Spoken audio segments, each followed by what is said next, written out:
Hello and welcome to another edition of Safe Communities. My name is Joe McDonald and I am the Plymouth County Sheriff, and I'm happy that you're able to join us and learn a little more about some of the things that we have going on down at the Plymouth County Sheriff's Office. Joining me today are two very dedicated professionals who I'm proud to say were at the Sheriff's Office when I got there. They have very long and distinguished careers, longer than my own, at the Sheriff's Office, and two guys that bring a lot of experience to the table. Two guys that also were able to utilize that experience to help us create a new program or series of programs that are taking off in Plymouth County, and we're very hopeful they're going to take off in many, many other counties. I want to introduce my guests.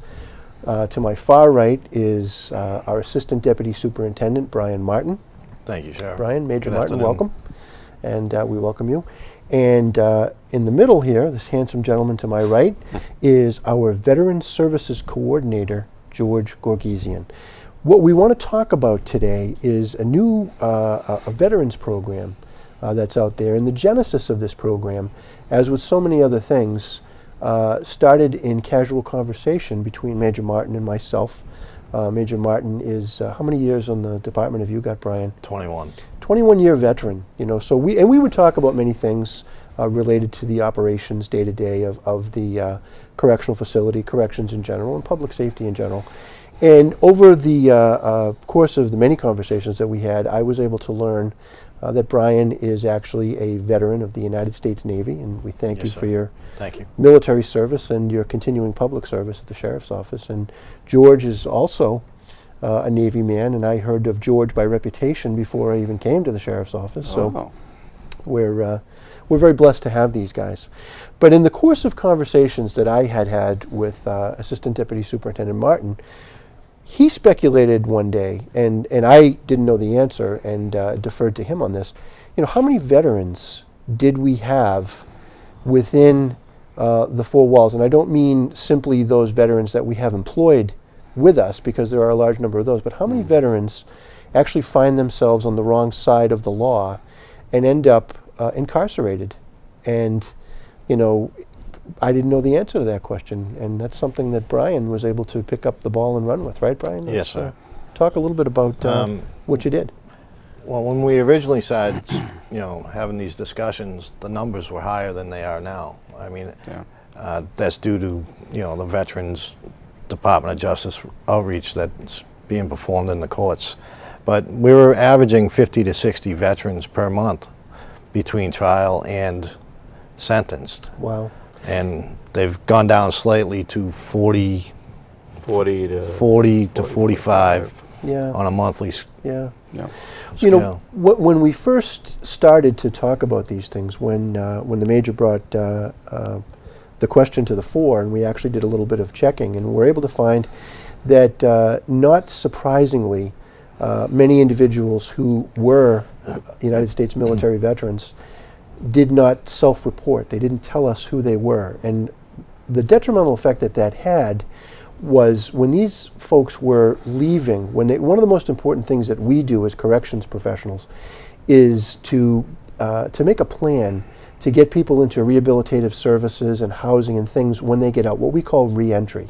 And there is a lot of programs that are administered by the Veterans Administration, by the federal government, that veterans would qualify for, but other folks wouldn't. And if we didn't know, and Brian is the one, I credit him with coming up with this, if we didn't know that these individuals were veterans, we wouldn't know that we might be able to get them into some of those very beneficial programs on the outside, vocational training programs, housing, those types of things that are very, very important. So Brian, talk a little bit about, if you would, how you... Well, our main focus was to self-reporting. Okay, there is a big lack of it, as you say. A lot of honor and respect within themselves. They do not want to make this report. They're ashamed. They're embarrassed. Yeah. So we have a system that through the VA is the VRSS report. We run it twice a week, and we know who the veterans are within the facility. Yeah. And within 72-hour period, we meet with the veteran and give them the opportunity to attend our classes or just Yeah. any type of outreach we have available. Yeah, it's outstanding. And I know, George, your service goes back to the Vietnam era. Were you, in country back in those days? I was not in country at the time. I was shipboard. But yeah, so you were at sea. Yes. So what's great is that you guys can speak to a lot of these veterans, Navy and otherwise, with a certain level of camaraderie and authority that I think is important. And it's not surprising that some folks were reluctant to come forward because of embarrassment or whatever. Absolutely. And you probably experienced that firsthand, George, I would imagine, right? I have. Yeah. And what we find is once we get talking with them, build up a rapport, then they open up, because they were always curious, how did you know I was a veteran? Who told you? Yeah. Well, what's nice is, we've been able to create this position within the correctional facility where we have essentially our own veteran service officer, and these two gentlemen are able to assist not just inmates, but our employees who are veterans getting some of those benefits that they're absolutely entitled to. And I think that's another great service that you guys have done. Something that struck me as odd, but not when I thought about it, and you, George, maybe you can speak to this, is you have a lot of folks within the correctional facility who may have served in the military but didn't even realize perhaps that they were veterans. Does that happen sometimes? Absolutely. Yeah. A lot of the National Guard didn't realize they were veterans. They just thought, I'm serving, I'm doing my weekends, but I'm not a veteran. But yet they are. They have services available to them, and they were dumbfounded when we were able to explain to them all the criteria of what they do have.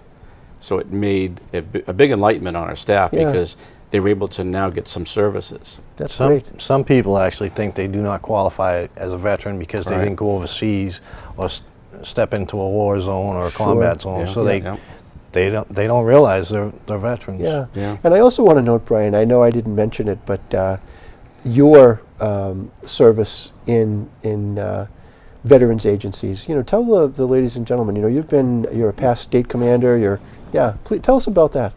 Currently the 2016-17 past state commander of the Veterans of Foreign Wars for the Department of Massachusetts, the whole state. I was elected June of 2016. That's impressive. To lead the VFW 22,000 members. Wow. Yeah. Yeah, that's impressive. Thank you. It's not lost on me that the talent that landed you in that spot. That's no accident. No. And it's no accident that both of you guys are doing what you're doing now. So we'll talk a little bit about, I know we've got the Veterans Reach Team. Yes. What are you guys doing with the Veterans Reach Team within the correctional facility? Go ahead, George. Right. Well, what we're doing is when the guys are in and they're kind of lost and they have things going on, so we start explaining to them that this program is available to them as Reach, that they can get involved with, that'll help them work through their criteria of issues and getting back into the community. Yeah. And it's a stepping program where they're able to go through all the detox and functioning and actually get into a working program within the VA and then back out to the community. So it's quite an involved program, and we have some success stories with a couple of our individuals. Really?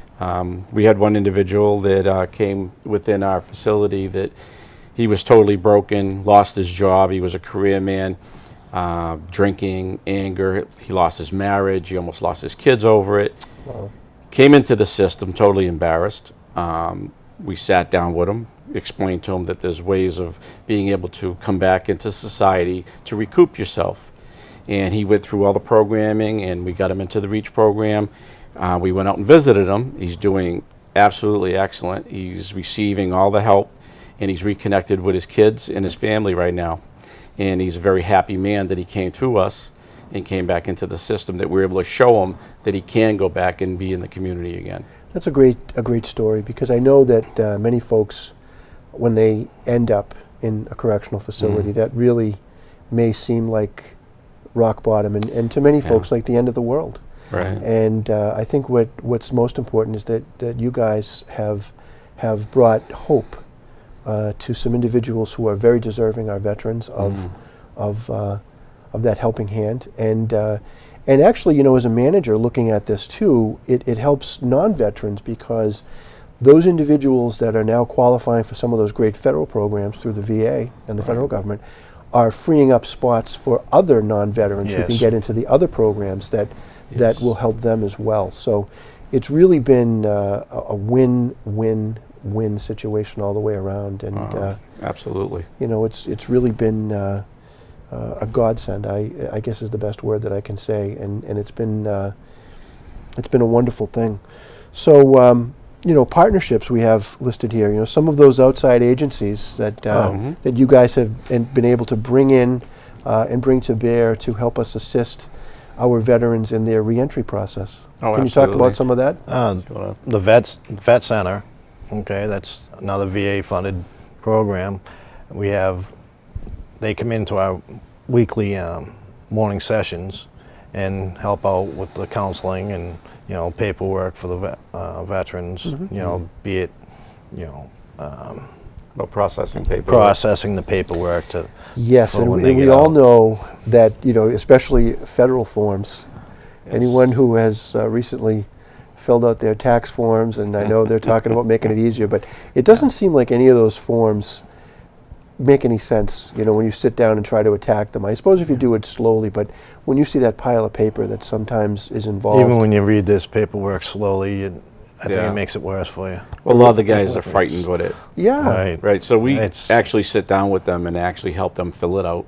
Oh, that's great. We work with them on how to write up, because a lot of them are doing upgrades to their DD-214s. Yep. And they were amazed that they're even able to do that. They didn't know that that was available, so that they could get benefits Yeah. to help them through their times with counseling and programming. And that might be something that's important for us to talk about here, because I'm sure that there are some veterans at home that are sitting and watching this and, thank God have not found themselves on the wrong side of the law. Right. But they might want to know about some of these things that you guys have been able to help our veterans do, like upgrading DD-214s. How do you go about that? Who do you talk to? I would highly recommend anyone that's out there that hasn't dealt with the jail Yeah. or law enforcement, contact the local veterans agent.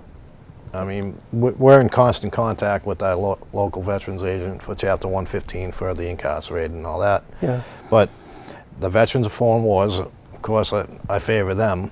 They have an office in the State House, Right. but they also have off-site offices, one at the Brockton VA, one at the Bedford VA, and one at Chelsea Soldiers Home, Right.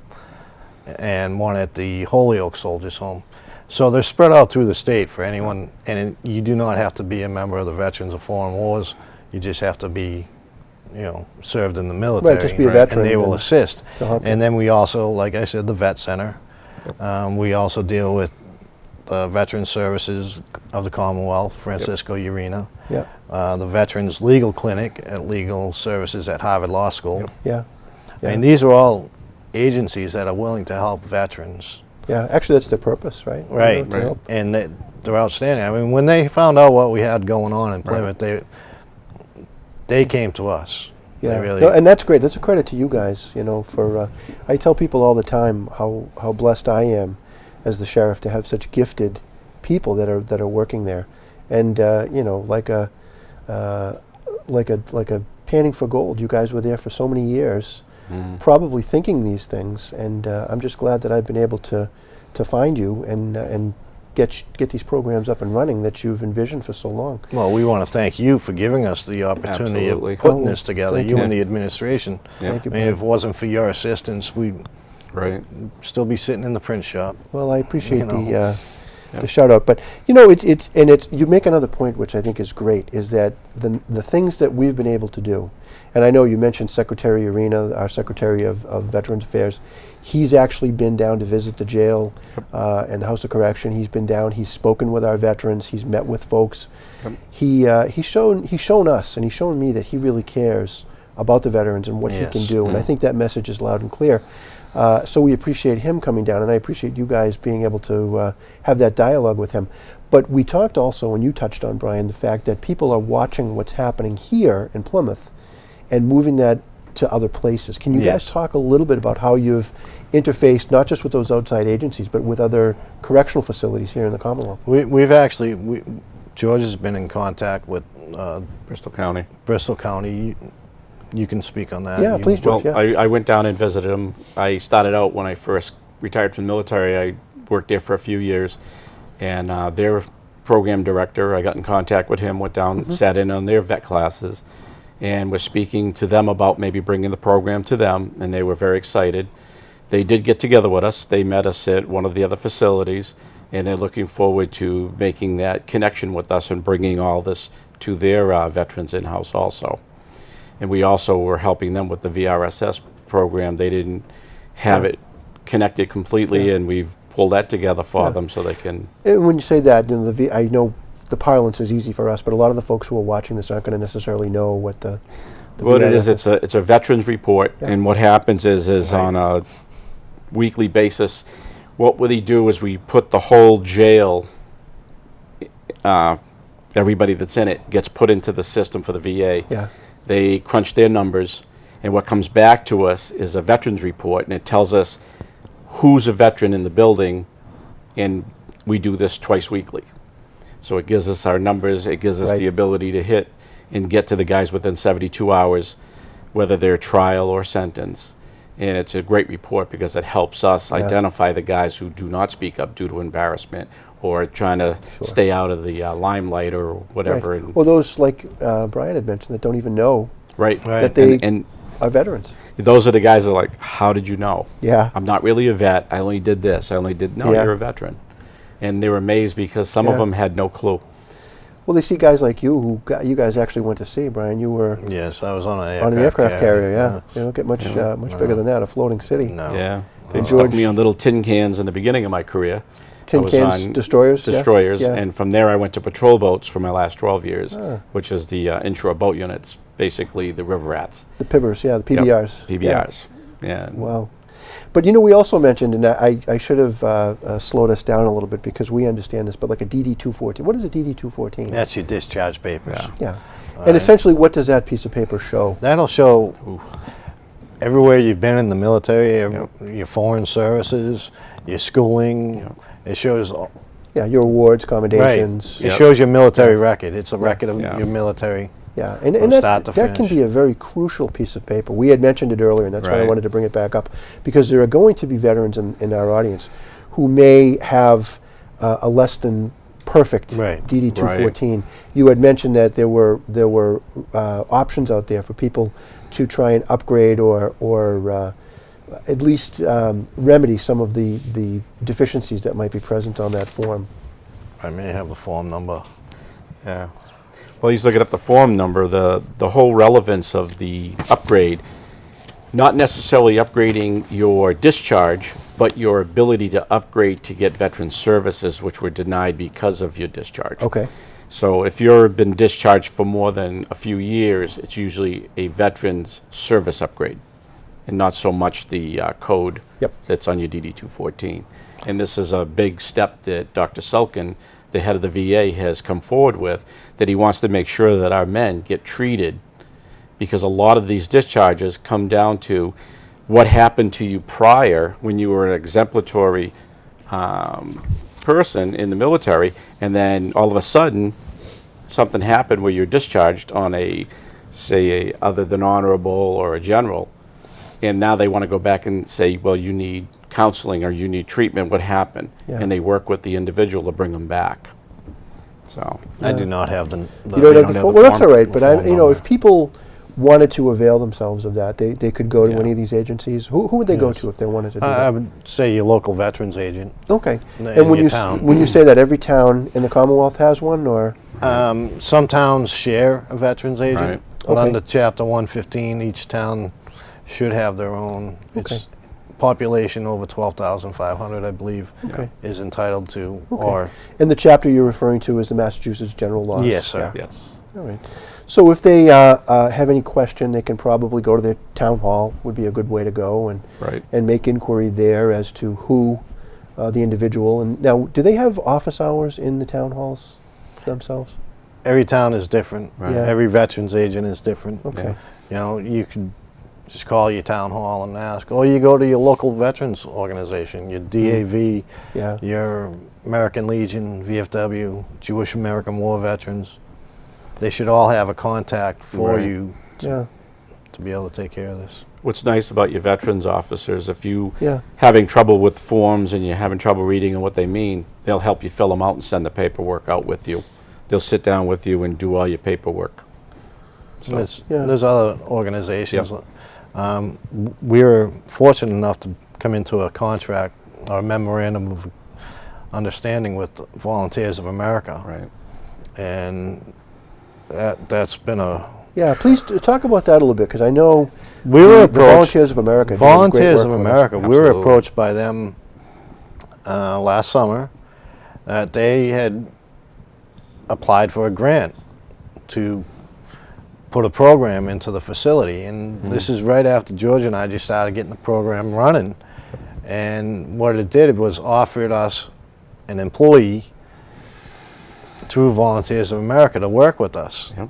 And ever since then, Kyle, he's been working with us.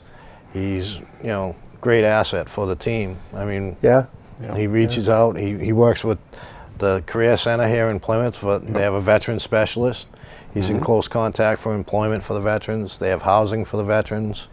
So it's really been... yeah. It's amazing how the timing was so perfect. That with was you guys unbelievable. bringing your programs to the fore, and the Volunteers of America. And Kyle really has been a godsend. I know that. He Yes, has, yes, he has. And he's helped with so many things. The most important thing any corrections person will tell you, and if you think about it, it makes a lot of sense that the most difficult time for an inmate is that transition back, just like when you get out of the military, that Right. transition back to civilian life. Re-entry. Yep. Re-entry, exactly, Yep. which is what we call it in the business. And just like an astronaut coming back from space, that's crucial time. Right. And if you're not careful, you can get burnt up. You're really making that jump. Yes. Well, that's is important, one of yeah. our goals with this Yeah. program is to have the veteran ready to re-enter, because maybe that was the reason they didn't do well. They were Right. discharged from the military. They weren't ready for that adjustment. No. So our goal is to get them through the substance abuse or anger management and be in, adjusted to living with others, Yeah. not just military. It's a big thing for us is the reentry. Yeah, Right. it's such a huge thing, because a lot of these guys who served, and women also who served in the military, probably found themselves with very large responsibilities. Right. You find yourself at the helm of a destroyer, or even Absolutely. a pibber, something Right. a little smaller. That's a giant responsibility. There are people under your command that you are Yes. responsible for. Absolutely. And all of a sudden, to find yourself, you're coming back, and all of a sudden you don't have that responsibility, or in some instances, the ability you don't have the support system. You don't have that the you structure either. Yeah, no structure. I know even for myself, when I retired, I figured, I'm done working. And I think it lasted about 2 months, and the reality hit me that I can't do this. I need something going in my life. Yeah. So I went back to work. But unfortunately for a lot of these young men and women getting out today, sometimes that's not the case. They're so lost, and nobody's there to direct them or to give them a guidance, Yeah. and they end up with us. And then that's where our team comes in. Yeah. We start giving them the guidance to come back into community life, to civilian life. Not so much to be lost, but to come back Yeah. to learning that you're part of that community, that you can rebuild. Yeah. It's interesting, that when someone is in the military, they live as Brian pointed out, a very structured existence, a structured life. There's a chain of command that must be followed. Right. So in some ways, the life in the correctional facility is very structured as well. So that may be an easy thing. And the hard thing, they've already acclimated to that, is to get them to a situation, say, you are now your commanding officer. You Right. are going to make those decisions. They're not made for you. So it's important that people are ready to do those things. And if you can't become gainfully employed, I don't see how Right. any of the other pieces can fall into place. So you can't get substance abuse or anger management of those Management. things. And these are the great things that you guys are able to do to help these veterans. So you guys have meetings specifically with the veterans. Yes, Yes. weekly. Describe those if you could. George had an interesting one this week. I couldn't attend, but he did away with the tables and just had a a group session around It was a round campfire. table. We call Yep, it a campfire session. Yeah.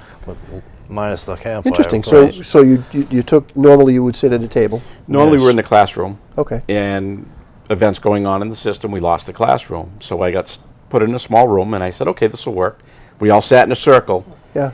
And what I found for the first time, which I had forgotten, is that closeness and being able to be close and discuss. They all opened up, and the discussions became very exciting because they were talking about their life and where they've been and where they're going and how they're going to get there. And it was Yeah. like, wow. It was more personal because Very personal. usually it's, you're looking at the back of someone's head Yeah, yeah. and talking. It's interesting because you wouldn't necessarily have thought Right. that would make a difference, not having a table. And it was, wow. Wow. I came back and I was explaining to Brian, I said, this is one of the best groups.